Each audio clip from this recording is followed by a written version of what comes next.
Dalam mukaddimah tadi bahwa kesepakatan kita bersama tawakupan adalah hari ini. Namun tuan guru kita habis dirawat di rumah sakit, nggak mungkin untuk hadir. Namun barang siapa jamaah yang ingin ikut kami nanti setelah penutupan ini, kita akan sama-sama ke rumah beliau. Kalau yang ingin ikut, ya. Kalaupun tidak, kami nggak maksa, cuman hanya ajakan kami kalau ingin ikut, kita sama-sama ke rumah beliau setelah tawakupan sementara ini. Itulah sekedar informasi. Nah, karena sebagaimana biasa dalam tawakupan ini adalah kesan dan pesan dari tuan guru kita, namun beliau nggak bisa hadir, mau nggak mau Al-Fakir sebagai ketua Majelis Talim Gabungan beserta jajarannya, pertama mengucapkan rasa terima kasih yang sedalam-dalamnya kepada seluruh ketua masjid maupun para pengurus yang lainnya yang telah ikut andil memakmurkan masjid dari Senin ke Senin. Dari tahun ke tahun, alhamdulillah usia kita udah hampir 19 tahun. Iya, 19 tahun ya. 18 tahun wafatnya Al-Maghfur Kiai Muhammad Syafi'i, dilanjutkan dengan hasil musyawarah para segenap pengurus masjid yang ada di seputar Masjid Sya'ban. Alhamdulillah kesepakatan kita untuk melanjutkan taklim yang dipimpin oleh Al-Maghfur Kiai Muhammad Syafi'i, yaitu dilanjutkan oleh tuan guru kita. Ternyata dengan tidak terasa berputarnya waktu, tahun yang silih berganti sudah hampir 18 tahun lamanya. Ini alhamdulillah berkat daripada kesatuan dan persatuan pengurus masjid 20 masjid ini, tidak ada satupun yang kita hadapi yang penuh dengan rintangan. Walaupun suasana hujan, tetap jamaah ikut berperan aktif di dalam majlis taklim. Yang kedua lagi, bukan sekedar ungkapan rasa terima kasih yang sedalam-dalamnya, yang turut ikut memakmurkan masjid, karena kita sama-sama tahu dalam Al-Quran, innama ya'muru masajidallah man amana billah wal yaumil akhir wa aqama sholata wa tazakah wa lam yakhsha illallah. Sesungguhnya ciri-ciri orang yang memakmurkan masjid adalah mereka yang beriman kepada Allah, beriman pada hari akhir, mendirikan salat dan menunaikan zakat. Tidak ada yang dia takuti kecuali hanya Allah. Inilah ciri-ciri orang yang memakmurkan masjid. Berarti rutinitas setiap hari Senin yang datang ke majelis taklim itu menunjukkan jati diri seorang yang beriman. Kenapa? Sesuai dengan 5 macam ciri-ciri tersebut. Apalagi di akhir hayat tadi, tidak ada yang dia takuti kecuali hanya Allah. Nah, konsekuensi kita sebagai baik pengurus maupun para jamaah, sebab kalau bukan kita siapa lagi? Apalagi sesuai dengan tujuan didirikan Majelis Taklim tiada lain dalam rangka menemboki Ahlus Sunnah wal Jamaah sesuai dengan perkembangan aliran-aliran yang begitu derasnya. Sehingga kalau kita tidak melakukan satu jurus untuk menggabungkan masjid yang ada di daerah Kemayoran, Ahlus Sunnah wal Jamaah, betapa mudahnya kita akan jebol. Karena berapa banyak masjid-masjid, bukan saja sendalnya yang dicuri, tapi masjidnya yang dicuri. Karena saya teringat dulu, waktu Oma Irama, beliau di daerah Jakarta Selatan, beliau dunang ceramah maulid. Kebetulan beliau membangun masjid di daerah Cinere waktu itu. Nah, sekian lama beliau tidak menjenguk masjidnya. Begitu istilahnya di masjid ternyata sudah berubah. Kepengurusan dan tata sholat pun berubah. Betapa terperanjatnya Bung Oma Irama. Lalu dikumpulkan segenap pengurus. Maaf para pengurus, ini kok masjid gue jadi berubah. Baik tentang sholat tarawihnya, sholat jumatnya, dan lain sebagainya. Padahal tujuan saya bukan seperti ini membangun masjid, tapi untuk mengembalikan, mengembangkan, dan sekaligus mempertahankan Ahlus Sunnah wal Jamaah. Karena beliau ini telepon waktu itu masih ada Jainuddin MZ, ke Habib Rizik, ke Ahmad Abu Somad, termasuk ke guru-guru yang lain. Beliau tanya, begitu dijawab semua sama. Apa? Iya, dia bilang, saya juga bingung nih, sekarang banyak masjid yang dicuri. Nah, itu termasuk kategori kita untuk mempilari majlis taklim kita ini dengan tujuan jangan sampai masjid kita dicuri. Artinya berubah dalam segala hal. Karena pengalaman, waktu saya sering ceramah di daerah Kebayoran, di komplek Pertamina sana, Jalan Sinabung. Itu ada, waktu itu datang orang tua Kiai Haji Gofar Ismail dari Pekalongan. Saya ingat waktu itu karena beliau ceramahnya luar biasa. Nah ini datang ke rumah anaknya yang gak jauh dari masjid. Begitu datang dia sholat di masjid tersebut ternyata udah gak layak menurut pembangunan kondisi saat sekarang. Begitu masuk ke rumah anaknya luar biasa mewahnya. Di sana ada taman, di sana kolam renang, di sana banyak burung berkicau rame. Begitu beliau masuk, apa yang dia katakan? Ketika beliau pamit dari anaknya, nak tolong. Kalau masjid masih tetap begitu, rumah kamu lebih baik daripada masjid. Maaf, jangan harap bapak mau datang lagi ke sini. Coba, ini ultimatum bapaknya.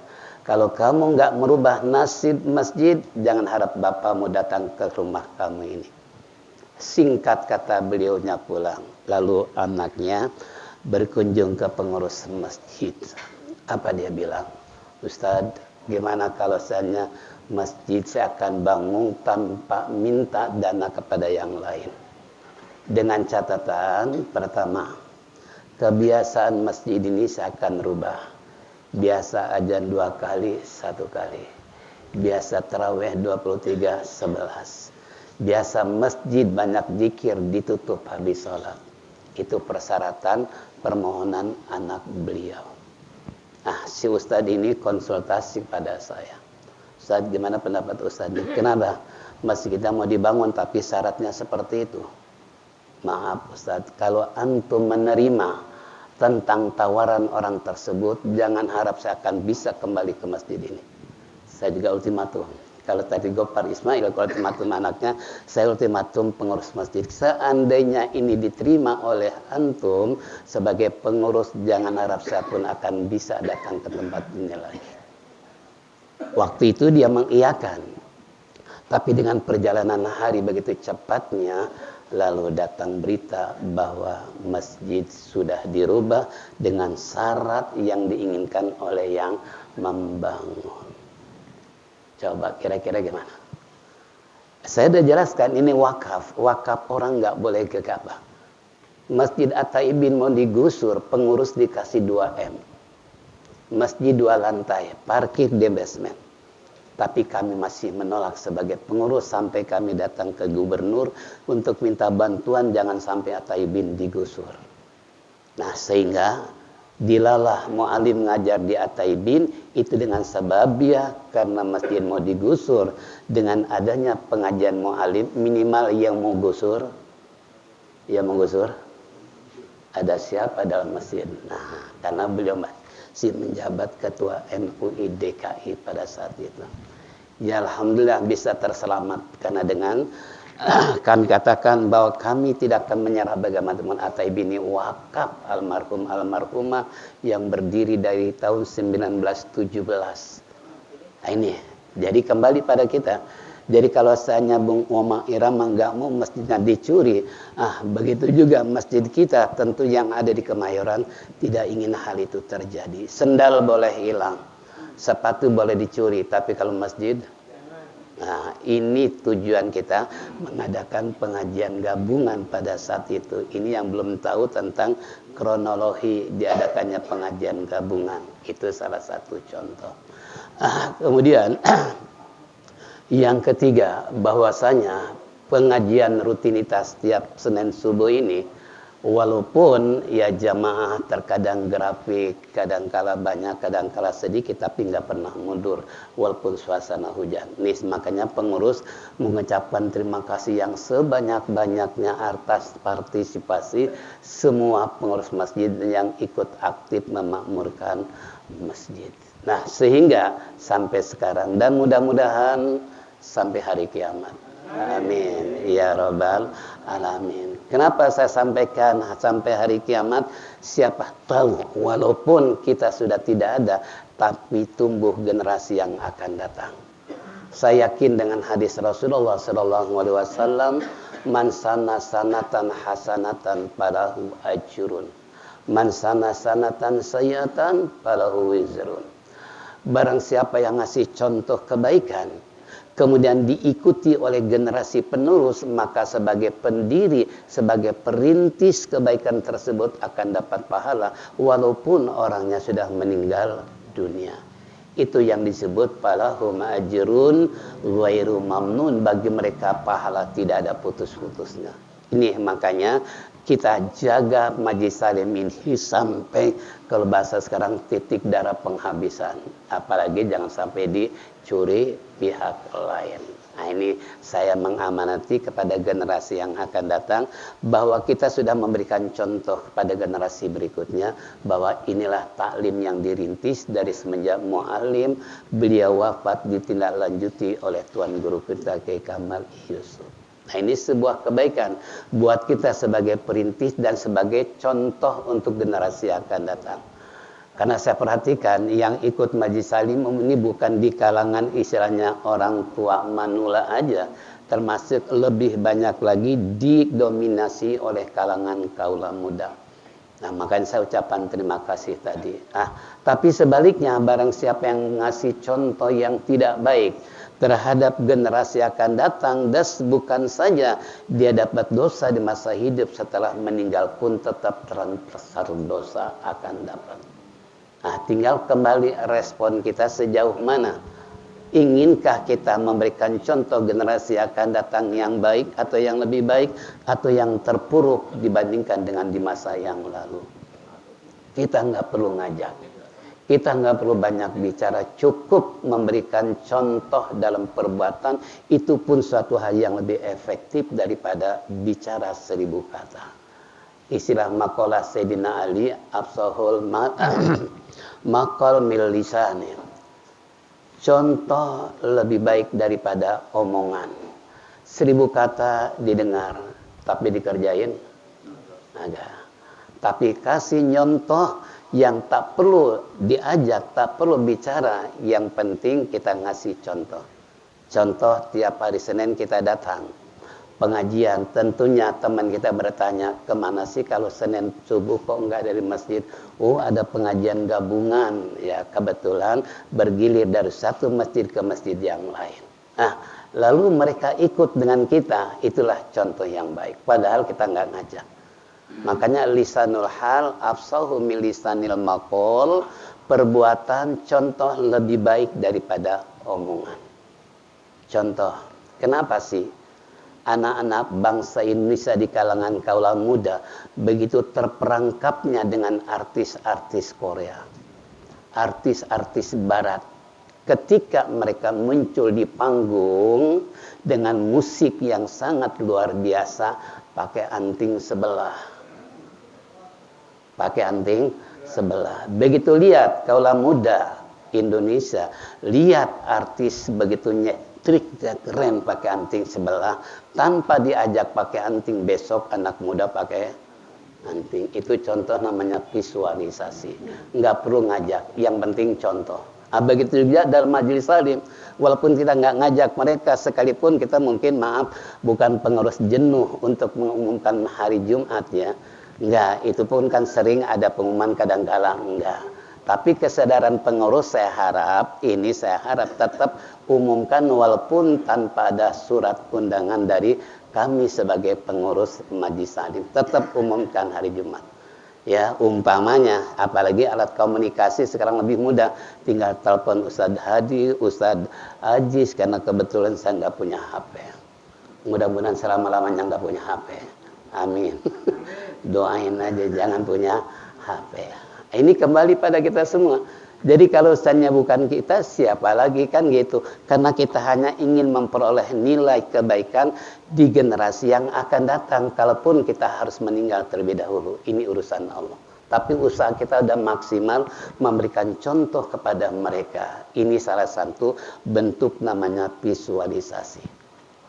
Nah ini kembali kepada kita semua. Jadi kalau seandainya kita nggak perlu ngajak pada mereka, mereka akan sadar dengan sendirinya. Apalagi kajian kita ini yang sangat langka, yang sudah mulai pudar, jarang diopen oleh orang, jarang dikaji oleh masyarakat umumnya, kecuali di kalangan para santriwan dan santriwati yang gemar membaca kitab kuning.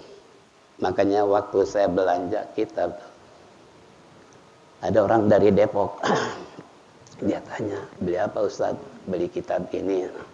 Wah, ini di Depok nggak ada model kayak begini nih, udah mulai jarang.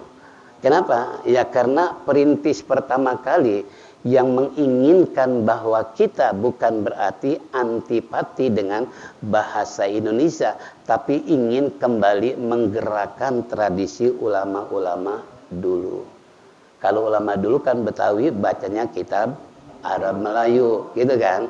Nah, cuman karena kita agak sedikit keren, pengen dibilang katakanlah pengajian kitab kuning, maka kitabnya benar-benar kuning. Ya, tapi sekarang banyak yang kitab putih karena kertas HPS. Kalau dulu memang murni kitab kuning, itu pun namanya kitab kuning, enggak satu kitab dicetak utuh enggak, tapi lembaran-lembaran ya. Dulu karena ingat saya masih dulu pesantren tuh, namanya anak santri, kita dulu tidurnya di atas kelapa. Dulu pakai lampu tempel. Kenapa Kiai ngajarin anak muridnya santri tidur di atas kelapa? Supaya begitu bergerak kepala jatuh. Kitab sudah ada di samping, kembali baca kitab untuk ngapalin. Itu ulama dulu ngajarin. Karena saya masih alami dulu, itu waktu pesantren tidur di atas kelapa. Kalau santri sekarang ada gulingnya, pakai spring bed. Itu kan makannya luar biasa. Kalau kita dulu ngeliwat sendiri, nyari kayu sendiri, gitu lah ya. Apalagi saya sambil sekolah dan lain sebagainya. Ini kembali tadi. Jadi suatu hal yang sangat langka. Mereka kalau dengar pengajian kita mungkin merasa kaget. Loh, masih ada Jakarta ternyata pengkajian kitab kuning. Nah, ini ingin kita lestarikan. Makanya saya ajak kepada seluruh pengurus masjid, yuk kita sama-sama ajak teman-teman kita untuk selalu berperan aktif setiap hari Senin, hanya untuk kembali tadi mempilari majelis-majelis salim Ahlus Sunnah wal Jamaah. Ya, karena sekarang udah sangat ketara dan jelas. Waktu saya diundang oleh Kepala Brimob Asrama Kuitang, waktu diundang para habaib, para ulama, karena kebetulan saya ketua Imam Besar At-Taibin, sehingga selalu seminar dan sebagainya selalu ikut andil, baik di Istiqlal dan lain sebagainya. Nah, ini salah satu contoh.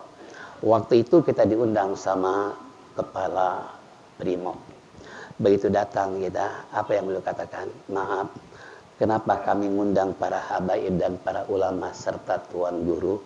Karena umat Islam berada di ujung tombak para kiai, para habaib, untuk menyambung lidah di kalangan pemerintah. Itu kata beliau. Nah, waktu itu tahun 2009, itu aliran sudah mencapai 111 aliran. Coba kira-kira kayak apa?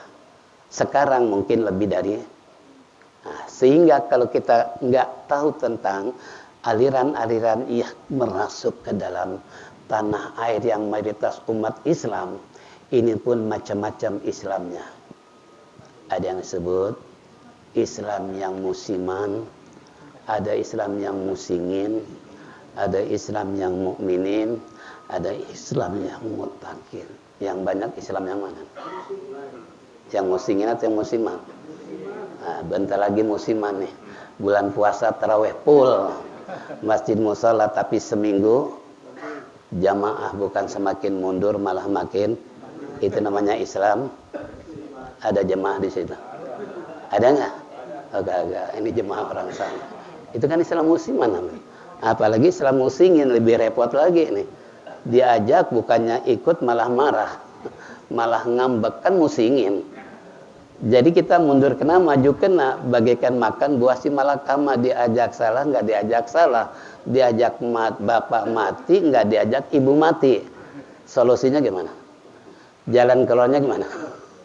Apa dibuang tuh buah? Gitu kan? Ini kembali dilema kita, tantangan kita ini untuk mengkaji kitab ini terus terang itu sangat berat dan sangat berat. Apalagi di saat kita mengaji, lihat tulisannya aja udah ada kayak apa? Lihat tulisannya aja ya, belum lagi bacanya. Itu kan? Bagi mereka yang istilahnya nggak pernah menyentuh tentang kitab kuning, mungkin merasa jangankan istilahnya bacanya, megangnya, bacanya aja ribet gitu kan. Nah ini bagi mereka yang antipati, yang tidak suka dengan kitab, mungkin begitu lihat kitabnya aja udah apa? Udah mundur. Gitu kan. Tapi bagi mereka yang cinta Majlis Salim, nggak menghiraukan tentang masalah yang dibaca, mau kuning kayak mau putih, yang penting ngaji. Karena saya ingat dulu waktu Ma'alim ngajar di rumah siapa kaki anak Mualim tuh, anak apa sih lah Pak yang mantan pengusaha itu, Pak Erwin, Haji Erwin. Nah waktu itu sempat kita mau mendirikan tentang masalah koperasi, tapi saya bukan nolak, saya berpendapat terhadap mereka. Saya bilang ini bisa nggak kita ngaji dengan aktif ya, dengan adanya koperasi. Sebab biasanya orang kalau berbicara tercampur dengan dunia, lebih condong dunianya daripada akhirat. Nah, sampai beliau Pak Erwin, Ustaz bantu aneh di sini ya. Aneh bilang maaf, aneh orang bukan sibuk sih, enggak, cuman aneh memang pengangguran. Tapi kalau ikut andil dalam hal seperti ini, maaf aja deh. Nah ini termasuk ngaji di rumah Pak Erwin yang ngajar Mu'alim. Bacanya apa? Nasihat Penghuni Bumi. Itu mulus bahasa Indonesia. Makanya kita kalau ada orang yang mencemoohkan, kok Ustaz ngajarnya buku bahasa Indonesia. Karena saya ingat Mu'alim itu. Mu'alim ngajar judulnya Nasihat Penghuni Bumi. Kalau bahasa kitabnya itu Nasihatul Ibad. Itu kan. Nah itu Mu'alim nggak ada gengsi, nggak ada rasa malu, walaupun ulama yang terkenal di mancanegara ini beliau tetap permohonan jemaah diikutin. Kenapa? Karena yang ngaji nggak semua mantan santri atau ulama atau ustaz, tapi di kalangan orang awam supaya cinta ngaji, makanya beliau baca kitab judulnya yaitu Nasihat Penghuni Bumi. Nah ini sampai beliau ya memang nggak sampai hatam sih, karena keburu beliau usia dan sering sakit-sakitan. Dan kata Bapak Erwinnya juga pada saat itu usahanya apa? Don ya. Nah ini nih contoh. Jadi kembali pada kita semua nih, saya mengajak kepada teman-teman semua. Jadi yuk kita sama-sama bagaimanapun ini kewajiban kita untuk menjaga tentang Ahlus Sunnah wal Jamaah. Jangan sampai berubah. Apalagi dirubah umpamanya, jangan. Walaupun beberapa orang, kalaupun ada yang aktif, ada yang non-aktif, yang penting pengajian jalan terus. Gaungnya tetap eksis. Jangan sampai gara-gara umpamanya entah ketuanya, entah pengurusnya nggak aktif, kita jamaah nggak turut aktif. Nah, akibatnya lambat laun jadi itu kan. Ini na'udzubillah min dalik. Ini yang terakhir, ucapan mohon dibukakan pintu maaf yang sedalam-dalamnya selama bergulirnya dari Senin ke Senin yang sudah mencapai 18 tahun. Tentunya kami sebagai pengurus baik Al-Fakir maupun Ustaz Abdul Hadi atau Ustaz Adi, karena pengurus ini cuma 3, kita nggak pakai istilahnya seksi ibadah, seksi pencarian dana, enggak. Karena biasanya semakin banyak pengurus sebanyak makin tantangan, banyak Biasanya gitu kan. Tapi kalau 3 sekretaris sama bendahara sama ketua udah selesai. Jadi nggak ada banyak omongan. Tapi kalau rapat pasti apa? Itu kan, makanya kita nggak pakai seksi-seksi, yang penting jalan. Ini ketua, sekretaris dan bendahara. Alhamdulillah. Jadi kembali kepada seluruh jamaah aktivis, wabil khusus para ketua yang telah menggerakkan jamaahnya. Kami sebagai pengurus mengucapkan rasa terima kasih yang sedalam-dalamnya dan mohon dibukakan pintu maaf manakala di sana sini terkadang pengurus sudah diingatkan. Ingat pakai lampu ya, tapi nggak ada lampu. Alhamdulillah. Karena pengurus sudah beli lampu sendiri, cuma untuk bawahnya terkadang repot gitu kan. Apalagi sekarang dimasukin ke dalam YouTube ya. Alhamdulillah YouTube udah masuk ya, sehingga bukan saja daerah Kemayoran yang melihat, bahkan mantu mu'alim pun selalu memonitori, selalu mengawasi jalannya pengajian, karena ini berkiblat dengan mu'alim gitu kan. Itu beliau pun suka merasa girang itu. Majlis Salim masih tetap eksis, masih tetap dilakukan oleh Kemayoran. Makanya beliau suka ngasih tahu tuh ke Majlis Salim yang ada di bawah naungan beliau, bahwa Kemayoran termasuk Majlis Salim yang benar-benar masih utuh, nggak terpengaruh oleh situasi dan kondisi. Buktinya Senin jalan terus. Coba di Kebayoran waktu itu Jainuddin MZ sebagai ketuanya. Jainuddin MZ meninggal, Majlis Salimah bubar. Terus saya ingat sejarah tuh. Kita nggak ingin seperti itu, gitu kan.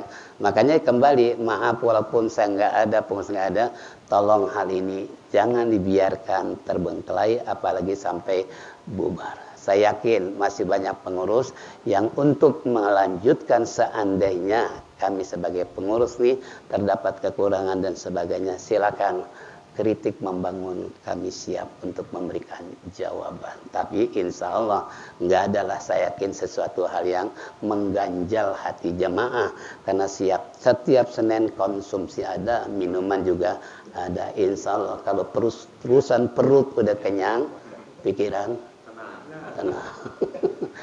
Itu kan. Nah, ini kekompakan pengurus di situ, saya terima kasih itu. Tanpa dikasih modal oleh pengurus ya, walaupun kita iuran, walaupun kata terombol segala macam, itu benar-benar kita memelihara dengan sebaik-baiknya. Apa itu Ustaz Habib, kita udah tahu amanah untuk memegang tentang keuangan ini. Alhamdulillah. Dulu waktu pertama berdiri, saya ingat ada jemaah ngomong begini sama saya. Saya yakin Majlis Salim tidak akan lama. Tidak akan lama. Dia bilang gitu sama saya. Ya alhamdulillah sampai sekarang ternyata masih jalan. Berarti kan udah terlalu lama kan. 18 tahun. Padahal dia analisa nggak akan lama pengajian. Saya sih diam aja, cuman senyum aja, nggak memberikan komentar. Kenapa? Ya kembali tadi, ini kan tergantung kepada kepengurusan, tergantung kepada ketua masjid serta jamaahnya. Kalau seandainya konsekuen dengan isinya keinginan kita bersama melanjutkan tentang Majlis Salim, betapa tidak, kan gitu. Makanya alhamdulillah sampai sekarang tetap hidup Majlis Taklim. Makanya tolong sekali lagi kami sebagai pengurus, di samping ucapan terima kasih atas partisipasi baik konsumsinya dan sebagainya, juga sarana dan prasarananya lagi, apalagi Al-Fakir banyak bicara di hadapan jamaah. Maka dari itu mohon dibukakan pintu maaf yang sedalam-dalamnya, manakala Tuan Guru tidak ada, karena tiada rotan akar pun jadi. Al-Fakir menyampaikan kajian kitab itu dapat kekurangan dan kesalahan, itulah kekurangan Al-Fakir, karena semua kebaikan datangnya dari Allah, tapi kejelekan datang dari diri kita. Itu ungkapan kata. Jadi makanya sekali lagi dan terakhir, kalau ingin ikut sekarang dengan kami ke rumah guru kita, silakan yang mau ikut ya. Karena kita udah kompromi, gimana tawarin nggak? Ya tawarin aja, kalau mau ikut ayo, kalau nggak ikut silakan. Itu, Ustaz Adi. Itu aja ya. Jadi yang mau ikut silahkan, yang bawa kendaraan. Kami nggak maksa, cuma menghimbau aja karena kita merasa rindu dengan guru kita. Beberapa minggu terakhir beliau nggak datang. Saya pun yang ngaji hampir tiap hari di rumah beliau, sangat kangen sekali. Udah seminggu kita nggak ngaji di rumah beliau karena beliau dirawat di rumah sakit. Ya, nah kita doakan saja di penghujung pertemuan kita dalam tawakupan sementara, kita memohon pada Allah Subhanahu wa taala mudah-mudahan tuan guru kita dikembalikan sehat kembali sebagaimana biasa dan sekaligus beraktivitas dari masjid ke masjid se-Jakarta Pusat khususnya maupun daerah yang lain. Bi barakati al-Fatihah. Bismillahirrahmanirrahim. Alhamdulillah. Ar-Rahman Ar-Rahim. Iyyaka na'budu wa iyyaka nasta'in. Mungkin benar ada laporan? Mau laporan ya? Ya, saudara.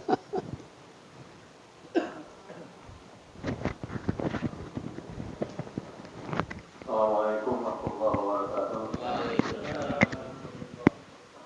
Coba ini enggak.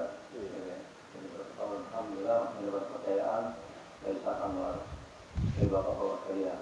Yang saya akan melaporkan sampai saat ini keuangan berjumlah 8.600.000. Sirkulasi seperti ini. Setiap masjid yang ada di Jumat, iuran tiap Senin 50.000, yang tidak ada Jumat di sekolah itu 50.000 per bulan. 50. Dan yang Senin promo itu dikumpulkan nanti setiap 20 minggu sekali ya. Jadi bagi dua, misalnya jumlahnya ada 5 juta dibagi dua. Yang 2 juta setengah untuk kas, 2 juta